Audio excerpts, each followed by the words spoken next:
Start discuss करते हैं बेटा 3.2 का क्वेश्चन क्या कहता है, find a pair of linear equation. कि आपको पेयर दिया हुआ है लीनियर इक्वेशन का और आपने बताना है कि ये कंसिस्टेंट है कि इनकंसिस्टेंट है। तो सबसे पहले आपको ये पता होना चाहिए कि कंसिस्टेंट क्या होता है, इनकंसिस्टेंट क्या होता है। कंसिस्टेंट की डेफिनेशन हम ऑलरेडी रीड कर चुके हैं, कंसिस्टेंट एंड इनकंसिस्टेंट दोनों की, बट एक क्विक रिवीजन ले लेते हैं।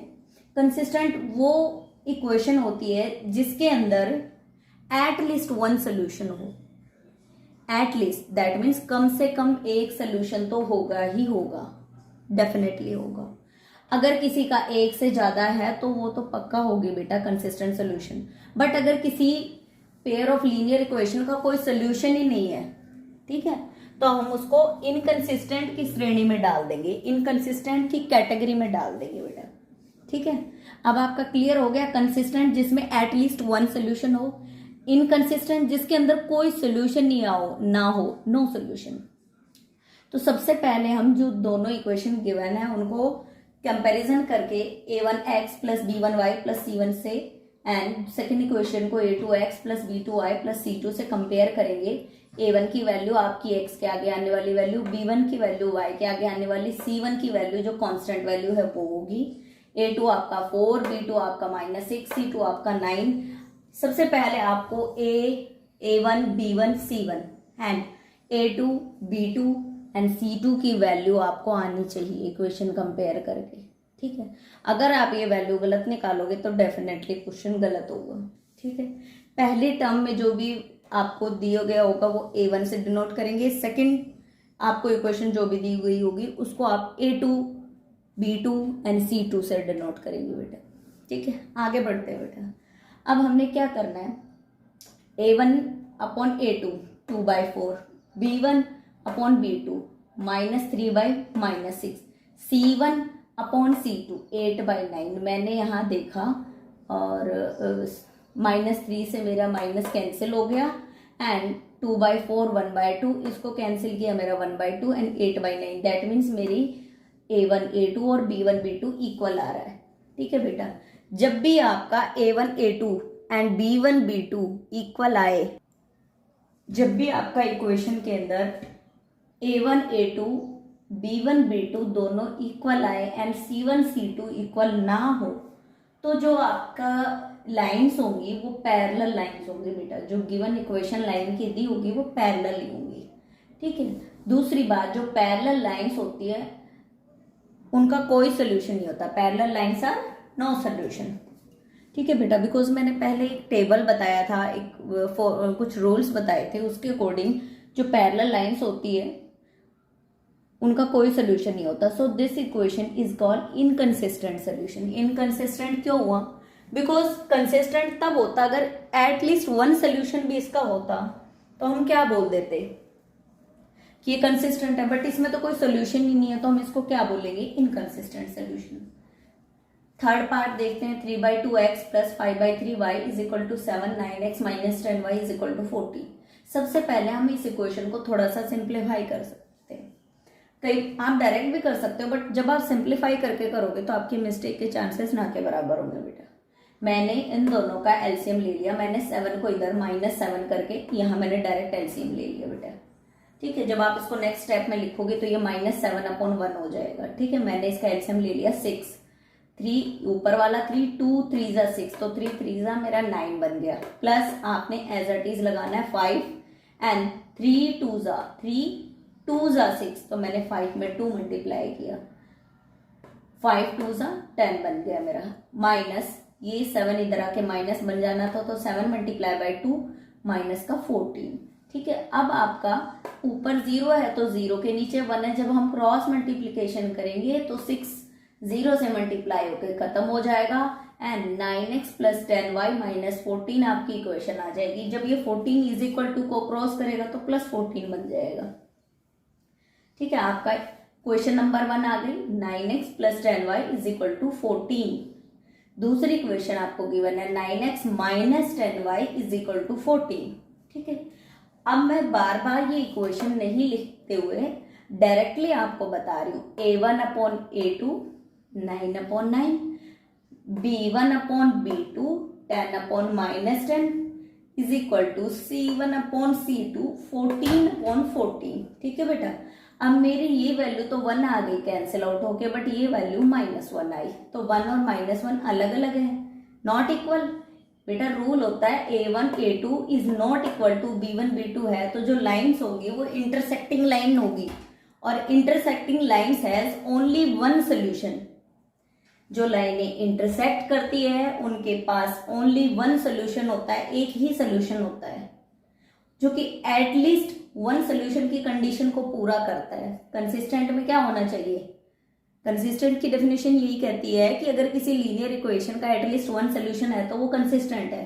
तो वन सोल्यूशन की बात को तो ये पूरा कर रहा है, कंडीशन को।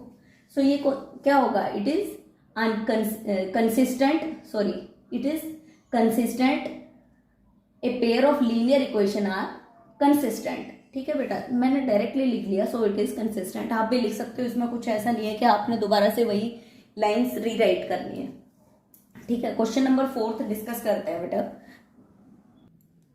पार्ट नंबर 4 क्या कहता है? 4/3x + 2y = 8 and 2x + 3y = 12। 2 के नीचे हम 1 लिखेंगे एंड 8 को राइट हैंड साइड में लाएंगे तो -8 अपॉन 1 हम लिख सकते हैं। मैंने एलसीएम ले लिया बेटा, 3 आया। 4x + 1 3 तो 2 में 3 मल्टीप्लाई करेंगे तो 6y आ जाएगा मेरा, एंड 8 3 24 तो -24। 0/1 करके क्रॉस मल्टीप्लीकेशन करेंगे। बेटा ये आपने ना पार्ट करके नहीं दिखाना है, आप डायरेक्टली ऐसे लिख सकते हो, 4x + 6y - 24 डायरेक्ट लिख सकते हो, = 0 आप डायरेक्टली लिख सकते हो। 4x + 6y, जब मैं 24 को इधर लेके जाऊंगी तो मेरा प्लस का 24 आ जाएगा, जो कि मेरी इक्वेशन 1 सॉल्व होके आ गई है। जब मैंने इसको सिंप्लीफाई किया तो मुझे ये इक्वेशन मिली, एंड सेकेंड इक्वेशन ये है।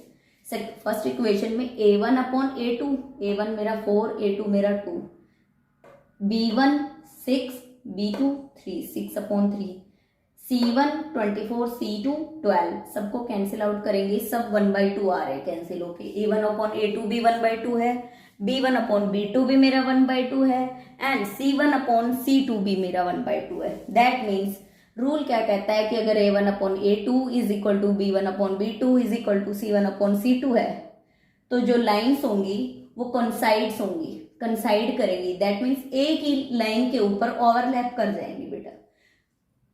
So it has many solution. ठीक है, it has many solution, so it is consistent linear equation. So it has many solution, बहुत सारे सोल्यूशन होने की वजह से it is a consistent linear equation. Because consistent linear equation इसलिए कह सकते हैं कि इसके एटलीस्ट 1 से ज्यादा सोल्यूशन है। 1 तो होना चाहिए, 1 की कंडीशन को पूरा कर रहा है, उसके बाद अगर कितने भी ज्यादा उससे कोई फर्क नहीं पड़ता। क्वेश्चन नंबर 4 डिस्कस करते हैं। क्वेश्चन नंबर 4 क्या कहता है? Find a pair of linear equation are consistent. क्या आपने बताना है कि जो पेयर दिया हुआ है लीनियर इक्वेशन का वो कंसिस्टेंट है कि नहीं है। दूसरा, आपको उसका ग्राफ बनाना है। ठीक है बेटा, तो हमने फर्स्ट को इक्वेशन माना, सेकंड को मैंने इक्वेशन 2 माना। x = मैंने x की वैल्यू निकाल ली, y को मैं इधर लेके गई, इसको मैंने इक्वेशन 3 नाम दे दिया, एंड यहाँ पे 2x को मैंने इधर रखा, 2y को मैं इधर लेके गई, 10 - 2y, x = 10 - 2y। ये जो 2x के साथ मल्टीप्लाई हो रहा है डिवाइड में आ जाएगा। This is equation 4। अब हम फर्स्ट ऑफ ऑल इक्वेशन 3 से रिलेटेड ग्राफ बनाएंगे, फिर 4 से। हमने क्या करना है? y की वैल्यू पुट करनी है। y की वैल्यू जब आप 5 पुट करोगे इस इक्वेशन में, थर्ड में, तो आपका क्या मिलेगा? y = 5 इन इक्वेशन 3, x = 5 - 5, 5 - 5 0, तो x की वैल्यू 0 आ गई। ठीक है बेटा, नेक्स्ट हम पुट करेंगे y = 0 इन इक्वेशन 3। y की वैल्यू को 0 पुट कर दो यहाँ, तो x की वैल्यू क्या आ जाएगी? 5। मैंने यहाँ डेटा में पुट कर दिया, टेबल में 0, x की वैल्यू 0 पुट करते हैं तो मेरा y की वैल्यू 0 पुट कर दे तो x मेरा 5 आ गया। ठीक है, फर्स्ट पार्ट मेरा इक्वेशन थर्ड की मेरी टेबल बन चुकी है। अब हम इक्वेशन नंबर 4 से टेबल बनाएंगे। पुटिंग x = 4 इन इक्वेशन 4, पुट करेंगे मैं, x जो है वो मेरा 4 के इक्वल है इन इक्वेशन 4 में। ठीक है, x = 10, मैंने क्या करना है? x को 4 के इक्वल पुट कर देना है। x = 10 - y के प्लेस पे मैंने 4 पुट किया, 4 2 8, 10 में से 8 गया आपका 2, 2 से 2 कैंसिल आउट, मतलब x मेरा 1 आ गया। ठीक है, नाउ हमें पुट करना है y is equal to 0 in equation 4, y को 0, सॉरी नहीं, y को 2, putting y is equal to 2 in equation 4।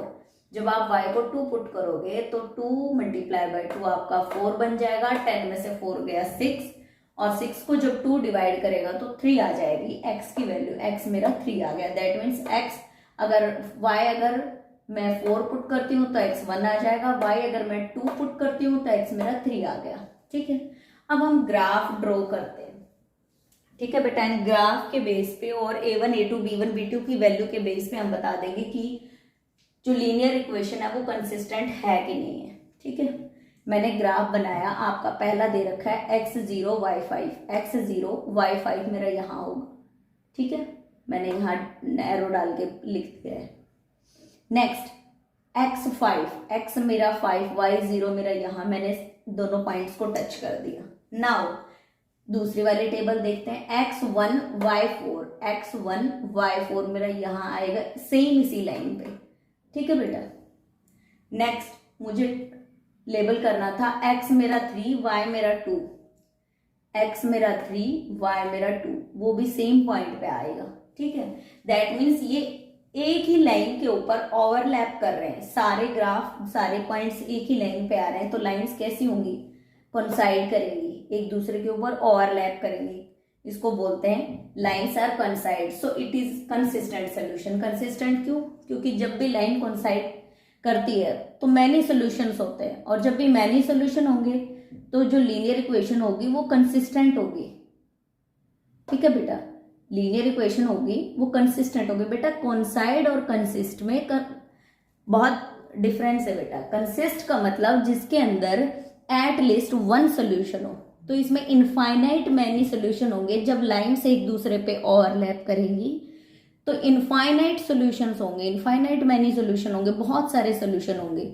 But consistent की डेफिनेशन ये कहती है कि अगर किसी भी इक्वेशन के, किसी भी लीनियर इक्वेशन के एट लीस्ट वन सोल्यूशन है तो वो कंसिस्टेंट लीनियर इक्वेशन है। ठीक है, अब मैंने देखा पहले, अगर आप रूल से देखो क्या आपका क्वेश्चन ठीक है। मैंने a1 a2 की वैल्यू लिखी 1/2, b1 b2 की value 1/2, c1 c2 5/10 cancel out. Okay, मेरा 1/2 1/2 1/2 1/2, that means a1 a2 b1 b2 और c1 c2। जब a1 a2 b1 b2 और c1 c2 इक्वल होता है तो रूल क्या कहता है, जो ग्राफ बनेगा आपका वो कैसा बनेगा, कोइंसाइड करेगा, ओवरलैप करेगा। ठीक है बेटा, दैट मीन्स हमारा क्वेश्चन जो है वो बिल्कुल करेक्ट है। आपने कुछ एक रूल्स याद करने हैं, उसके बेस पे पूरा चैप्टर आपका सॉल्व हो जाएगा।